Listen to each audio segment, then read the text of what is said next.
કેમ છો બધા? મજામાં છો ને?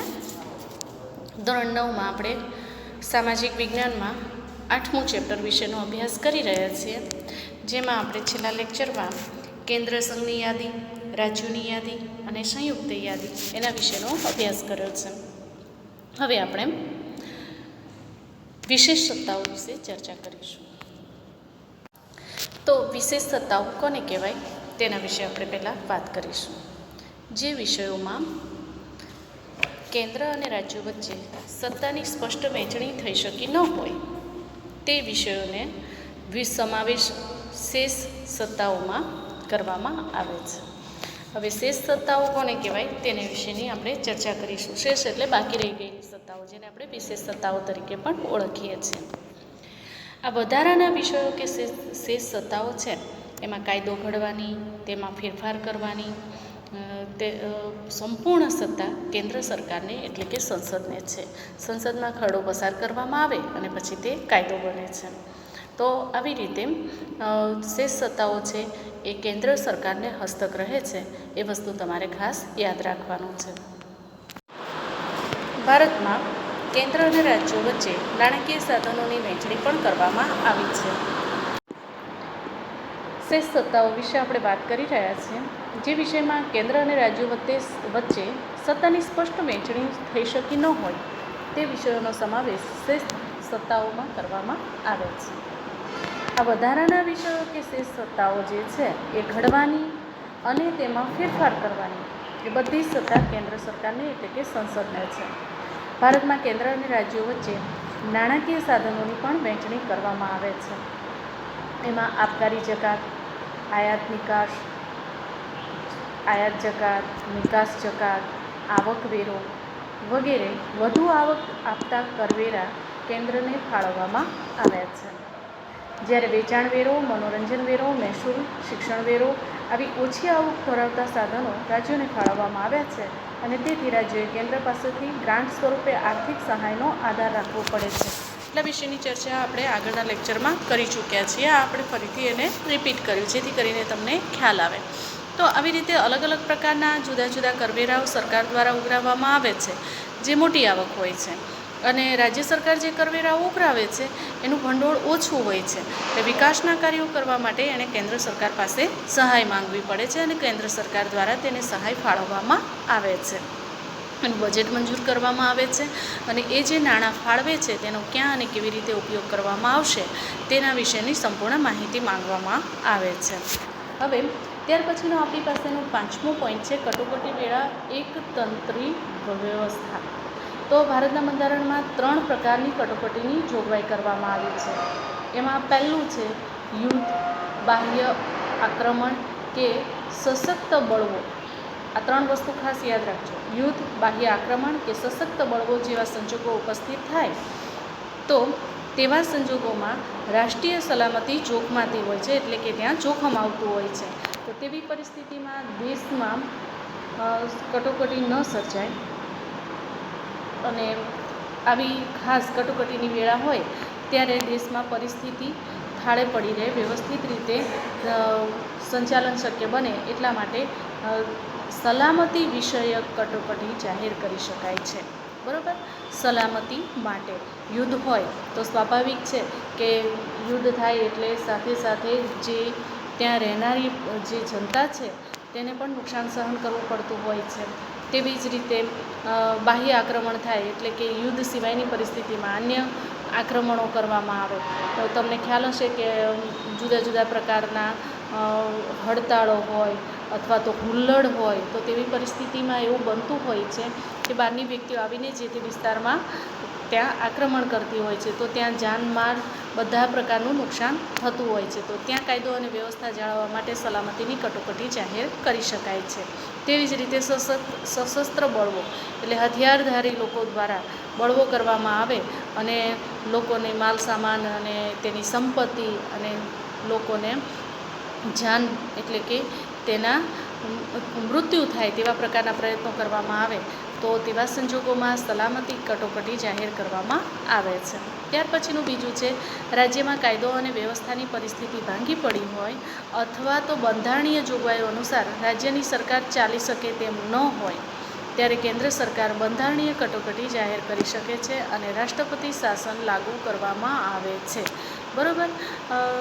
ખાસ કરીને કેન્દ્ર શાસિત પ્રદેશોની અંદર એવું વધારે બનતું હોય છે કે ત્યાં કટોકટી જાહેર કરી અને રાષ્ટ્રપતિ શાસન લાદી દેવામાં આવતું હોય છે. ઘણા બધા રાજ્યોની અંદર પણ એવું બનતું હોય છે. કેરળમાં એમ બન્યું હતું, પછી તમિલમાં પણ, કે અમુક પરિસ્થિતિ એવી નિર્માણ થાય કે જ્યાં રાજ્યના હાથની વાત ન રહે ત્યારે તેવા સંજોગોમાં રાષ્ટ્રપતિ શાસન લાગુ કરવામાં આવતું હોય છે. ત્યાર પછીનો ત્રીજો પોઈન્ટ છે, સતત ભાવ વધારાના કારણે નાણાંના મૂલ્યમાં ઝડપથી ધોવાણ થતું હોય ત્યારે નાણાકીય કટોકટી જાહેર કરી શકાય છે. બરાબર. પુષ્કળ અને પુષ્કળ પ્રમાણમાં ભાવ વધારો થતો હોય અને આપણને તો ખ્યાલ જ છે, એક વખત ભાવ વધારો થાય પછી ભાવમાં ક્યારેય ઘટાડો થતો નથી અને એટલા માટે સતત અને સતત ભાવ વધારો થવાને લીધે ફુગાવા જેવી પરિસ્થિતિનું નિર્માણ થાય છે. તમે તમારા વડીલોને પણ એમ કહેતા સાંભળતા હશો કે એમના સમયમાં એ લોકોનો પગાર ખૂબ જ ઓછો હતો, પણ ત્યારે પણ તેઓ ખૂબ જ શાંતિથી અને સલામતીપૂર્વક જીવન જીવતા હતા. તેઓ પોતાની બધી જ જરૂરિયાતો પૂર્ણ કરી શકતા હતા, કારણ કે ત્યારે બદલામાં વસ્તુઓ પણ સસ્તી મળતી હતી.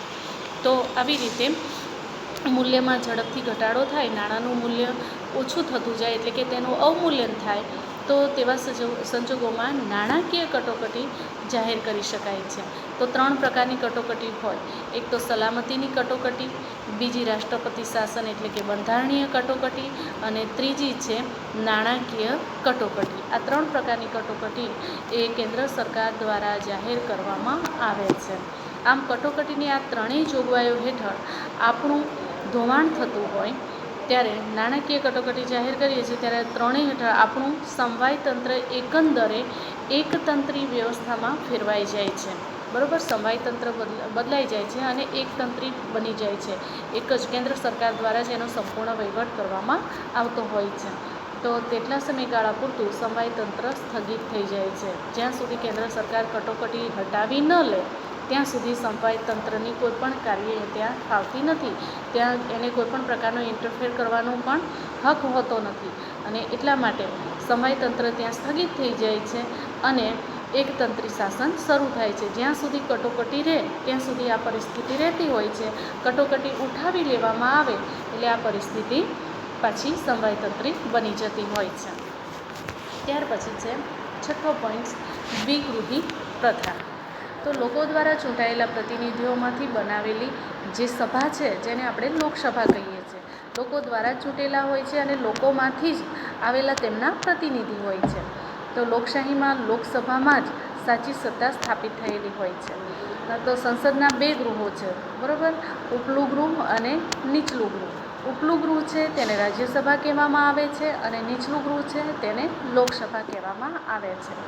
પ્રધાનમંડળની રચના જે છે એ સંસદ સભ્યોમાંથી કરવામાં આવે છે. પ્રધાનમંડળ સંસદને જવાબદાર છે. પ્રધાનમંડળ લોકસભાનો વિશ્વાસ ધરાવે ત્યાં સુધી જ સત્તા ઉપર રહી શકે છે. જો લોકસભાનો વિશ્વાસ ગુમાવી દે તો પછી તેને વિશ્વાસને મતની ચૂંટણી કરવી પડે છે અને એ વિશ્વાસનો મત તે ન જીતી શકે તો ત્યાં તેની સત્તાનો અંત આવે છે. સંસદીય સરકાર એ સંયુક્ત જવાબદારીના સિદ્ધાંત ઉપર કામ કરે છે. ત્યાં પ્રધાનમંડળમાં અત્યંત મહત્ત્વના નિર્ણયો લેવાતા હોય છે. કેન્દ્રમાં રાષ્ટ્રપતિના નામે તથા રાજ્યમાં રાજ્યપાલના એટલે કે જેને આપણે ગવર્નર કહીએ છીએ તેના નામે વહીવટ મળતો હોય છે. અને તેમ છતાં પણ ખરેખર સત્તા એ કેન્દ્રના વડાપ્રધાનની આગેવાની હેઠળનું પ્રધાનમંડળ જે છે અને રાજ્યોમાં મુખ્યપ્રધાન જે છે તેના વડપણ હેઠળનું પ્રધાનમંડળ જ વહીવટી અને કારોબારી સત્તા ભોગવે છે. બરાબર. ખાસ યાદ રાખજો, સંયુક્ત જવાબદારીના સિદ્ધાંત પ્રમાણે રાજ્ય અને કેન્દ્ર સરકાર મળીને વહીવટ ચલાવે છે, પરંતુ અત્યંત મહત્ત્વના નિર્ણયો લેવાના હોય તો ત્યાં કેન્દ્ર સરકાર ભાગ ભજવતી હોય છે. કેન્દ્રમાં રાષ્ટ્રપતિના નામે શાસન ચલાવવામાં આવતું હોય છે અને રાજ્યમાં મુખ્યમંત્રીના નામે શાસન ચલાવવામાં આવતું હોય છે. પરંતુ તેમ છતાં પણ આ બંને પરિસ્થિતિમાં સંપૂર્ણ સર્વોપરી સત્તા તો કેન્દ્રની અંદર જે વડાપ્રધાન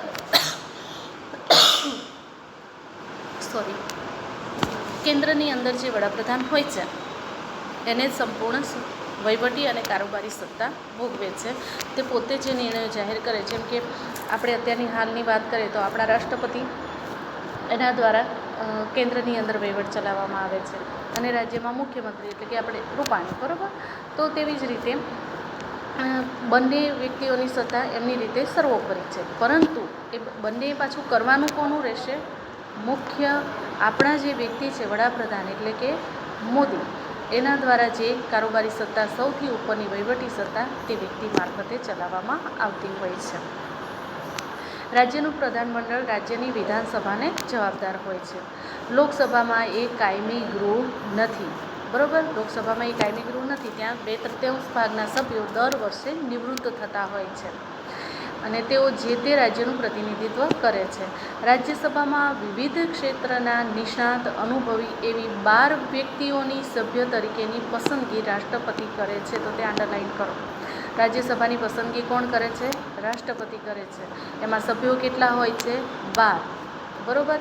અને તેઓ કેવા હોય છે? વિવિધ ક્ષેત્રની અંદર નિષ્ણાત અને અનુભવી હોય તેવી વ્યક્તિઓની નિમણૂક કરવામાં આવે છે. મેં અગાઉના ચેપ્ટરમાં પણ તમને વાત કરી હતી કે તેમાં કોઈ એક અર્થશાસ્ત્રી હોય, કોઈ શિક્ષણવિદ હોય, કોઈ રાજનીતિજ્ઞ હોય, એવી વ્યક્તિઓની તેની અંદર નિમણૂક કરવામાં આવતી હોય છે. તો આ પસંદગી તે 12 વ્યક્તિઓની કરવામાં આવતી હોય છે. રાજ્યસભા એ કાયમી ગૃહ છે. તેના 1/3 સભ્યો દર 2 વર્ષે નિવૃત્ત થાય છે. રાજ્યસભામાં 1/3 સભ્યો દર 2 વર્ષે નિવૃત્ત થાય છે. તેટલા જ સભ્યો ફરીથી પાછા ચૂંટાવાને પાત્ર છે. એટલે કે જે વ્યક્તિઓ નિવૃત્ત થાય છે તેની જગ્યા ભરવા માટે અન્ય નવા વ્યક્તિઓની નિમણૂક કરવામાં આવતી હોય છે. આમ રાજ્યસભાનો સમય 6 વર્ષ સુધી સભ્યપદ ધરાવે છે. રાજ્યસભાની સત્તા પ્રમાણમાં ઓછી છે, જ્યારે લોકસભાની સત્તાઓ વિશેષ, ચડિયાતી અને નિર્ણાયક છે. રાજ્યસભાનું સંપૂર્ણપણે વિસર્જન થતું નથી. તો દ્વિગૃહી પ્રથાની અંદર આપણે રાજ્યસભા અને લોકસભા એટલી બાબતો યાદ રાખવાની છે. એની સાથે સાથે રાજ્યસભામાં કેટલા સભ્યો, લોકસભાની અંદર કેવી રીતે તેની નિમણૂક કરવામાં આવે છે, એ કોણ સત્તા ભોગવે છે, રાજ્યપાલને આપણે કયા નામથી ઓળખીએ છીએ, બરાબર. આપણા ગવર્નર કોણ છે, આપણા રાષ્ટ્રપતિ કોણ છે, આપણા મુખ્યમંત્રી કોણ છે, આપણા વડાપ્રધાન કોણ છે, આ બધા જ વ્યક્તિઓના નામ તમને બધા જ ખબર હોવા જોઈએ. આપણા શિક્ષણ મંત્રી કોણ છે, કારણ કે આ બધી જ બાબતો તમારે ખાસ મહત્ત્વની છે અને બધી તમારે યાદ રાખવાની છે. રાજ્યસભાનું ગૃહ કેટલા વર્ષ સુધી ચાલી શકે અથવા તો તેમાંથી કેટલા સભ્યો નિવૃત્ત થાય છે દર વર્ષે, એ પણ તમારે યાદ રાખવાનું છે, દર 2 વર્ષે, બરાબર. તો આવી રીતે બધી જ વિગતો તમારે યાદ રાખવાની રહેશે. ત્યાર પછીનો 7મો પોઈન્ટ છે સ્વતંત્ર, નિષ્પક્ષ અને એકીકૃત ન્યાયતંત્ર. તો બંધારણની જોગવાઈની અનુસાર આપણે જોઈએ તો ભારતમાં સળંગ, સ્વતંત્ર, નિષ્પક્ષ અને એકસૂત્રી ન્યાયતંત્રની સ્થાપના કરવામાં આવી છે. હવે આપણે એને વર્ડ ટુ વર્ડ લઈશું. સળંગ એટલે ક્યાંય બ્રેક થયા વિના એક પછી બીજું, એટલે સામાન્ય અદાલત હોય, બરાબર, પછી લોક અદાલત હોય, પછી રાજ્યની અદાલત, પછી સુપ્રીમ કોર્ટ, હાઈકોર્ટ, એવી રીતે આપણે અલગ અલગ જે ન્યાયતંત્ર છે તેની વાત કરીએ છીએ, તે સળંગ છે. બીજું તે સ્વતંત્ર છે. ત્યાં બીજા કોઈ પણ પક્ષની કે પોલિટિકલ પક્ષ હોય કે અન્ય કોઈ પણ હોય તો તેનો કોઈ પણ પ્રકારનો ઇન્ટરફેર ત્યાં ચાલતો નથી. કાયદાની રૂએ ન્યાયતંત્રની કલમ પ્રમાણે જે લાગુ પડતું હોય તેવી જ રીતે તેની સુનાવણી કરવામાં આવે અને તેના વાદી પ્રતિવાદીની દલીલો સાંભળીને પછી યોગ્ય ન્યાય આપવામાં આવતો હોય છે. એટલે તે સ્વતંત્ર છે. બીજું તે નિષ્પક્ષ છે. ત્યાં પુરાવાના આધારે નિર્ણય જાહેર કરવામાં આવતો હોય છે. કોઈપણ વ્યક્તિના પ્રત્યે ખાસ પક્ષપાત રાખીને ન્યાય તોડવામાં આવતો નથી. તે એકસૂત્રી એટલા માટે છે કે આ બધી જ બાબતો એક સાથે લઈને સળંગ શરૂઆતથી લઈને નિર્ણય આપવામાં આવે, એટલે કે એનો ચુકાદો જાહેર કરવામાં આવે ત્યાં સુધી તે સળંગ જોડાયેલું હોય છે, એટલે તે એકસૂત્રી છે તેમ કહેવામાં આવે છે. એટલે આપણા દેશની અંદર સળંગ, સ્વતંત્ર, નિષ્પક્ષ અને એકસૂત્રી ન્યાયતંત્ર અસ્તિત્વ ધરાવે છે.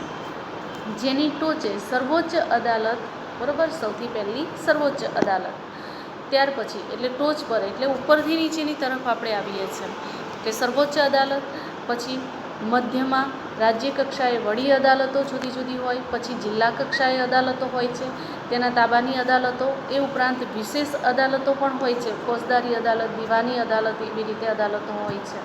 સર્વોચ્ચ અદાલતના ચુકાદા ભારતમાં આવેલ તમામ અદાલતો માટે બંધન કરતા છે. બરાબર, તમે લોકલ લેવલ પર તમે કોઈ પણ ચુકાદો પ્રાપ્ત કર્યો હોય અને તમને જો તેનાથી સંતોષ ન હોય તો તમે તેનાથી ઉપરી અદાલતની અંદર તમે ફરીથી કેસ દાયર કરી શકો છો અને ન્યાય માટેની માંગ કરી શકો છો. પરંતુ સર્વોચ્ચ અદાલત દ્વારા ન્યાય આપી દેવામાં આવે પછી એની ઉપર બીજી કોઈ અદાલત અસ્તિત્વ ધરાવતી નથી. એનો જે નિર્ણય હોય, એનો જે ચુકાદો હોય એ સંપૂર્ણપણે તમારે માન્ય રાખવો પડે. દેશની કોઈ પણ વ્યક્તિ હોય, એ કાયદેસરની હોય કે કૃત્રિમ વ્યક્તિ હોય, બધાને તે ચુકાદો સ્વીકારવાનો હોય છે. તો સર્વોચ્ચ અદાલત માટે તેઓ બંધન કરતા હોય છે. બધી બાકીની અદાલતો પણ સર્વોચ્ચ અદાલતના ધારાધોરણોને તેના કલમને અનુસરીને પોતાનો ચુકાદો આપતી હોય છે. સંઘ સરકાર અને રાજ્ય સરકાર વચ્ચે બંધારણીય બાબતો કે કાયદાના અર્થઘટન અંગે વિવાદ થાય તો તેના ઉકેલની અંતિમ સત્તા પણ સર્વોચ્ચ અદાલત પાસે છે. તો તમને એમ પ્રશ્ન પૂછાઈ શકે કે બંધારણીય અથવા કાયદાના અર્થઘટન અંગે વિવાદ થયો હોય તો અંતિમ સત્તા કોની હોય છે? તો કોની હોય? સર્વોચ્ચ અદાલતની. અથવા તેનો ઉકેલ લાવવાની જવાબદારી કોણ નિભાવે છે? તો એ કોણ નિભાવે છે? સર્વોચ્ચ અદાલત. ન્યાયતંત્ર કારોબારીથી સ્વતંત્ર છે. તેને બીજી કોઈ વહીવટી સંસ્થાઓ કે એને કોઈ પણ પ્રકારના બંધન કરતા નથી. બંધારણના રક્ષક અને વાલી તરીકે ન્યાયતંત્ર નાગરિકોના અધિકારોનું રક્ષણ કરે છે. ન્યાયતંત્ર એ કાયદો અને વ્યવસ્થા જાળવે છે. નાગરિકના મૂળભૂત હકો અને ફરજો એનો ખ્યાલ રાખે છે. જ્યાં જ્યાં ફરજો બજાવવાની હોય ત્યાં વ્યક્તિ જો ફરજમાંથી ચૂકે તો તેને ફરજ બજાવવાનું ફરમાન કરવામાં આવે છે.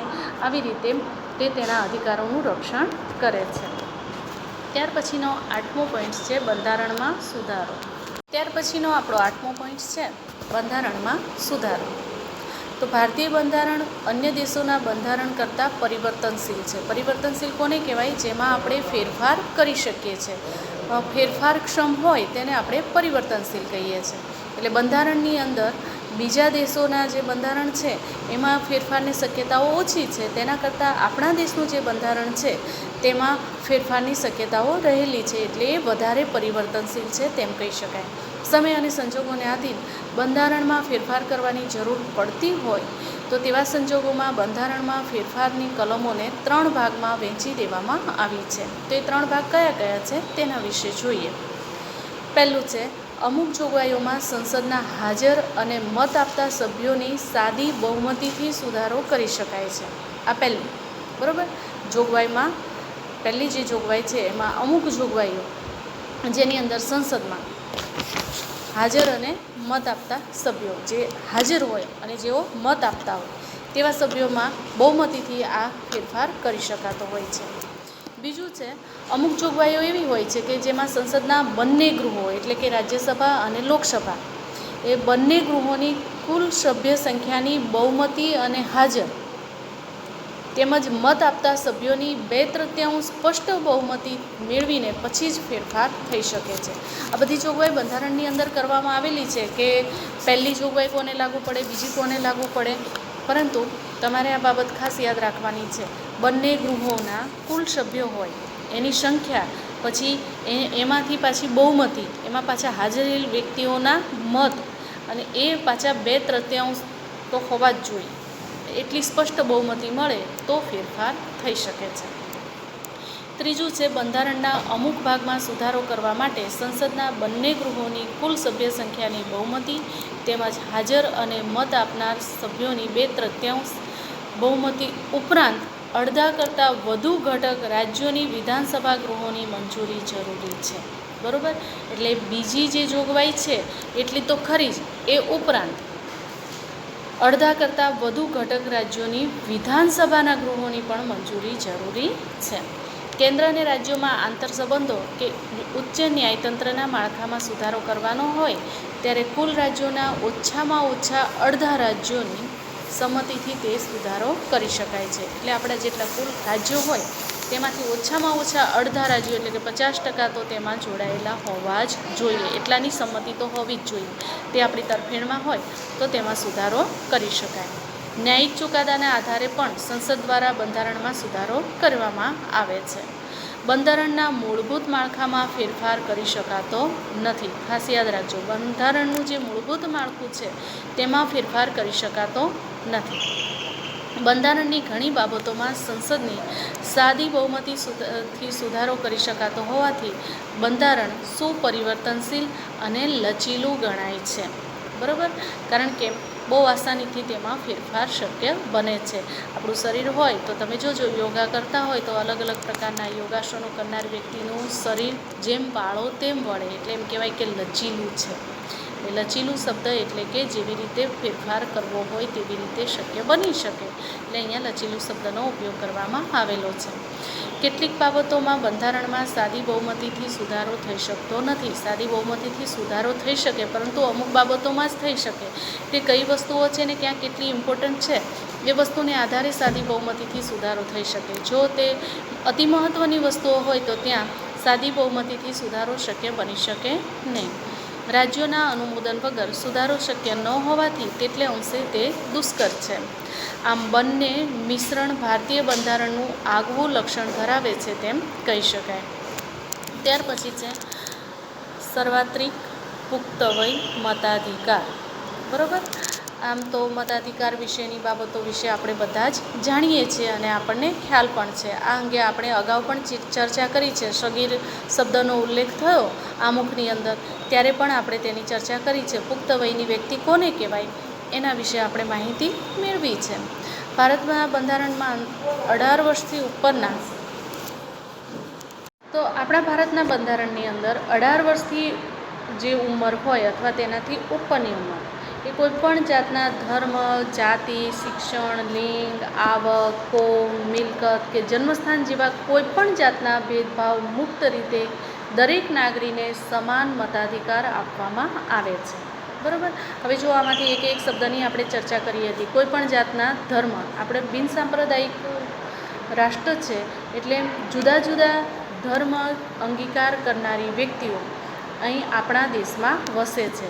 એટલે કોઈ પણ ધર્મની વ્યક્તિ હોય, પછી હિન્દુ, મુસ્લિમ, શીખ, ઈસાઈ, પંજાબી, તો કોઈ પણ ધર્મ અખત્યાર કરતા હોય એ બધી જ વ્યક્તિઓ સમાન રીતે મત આપવા માટે અધિકાર ધરાવે છે.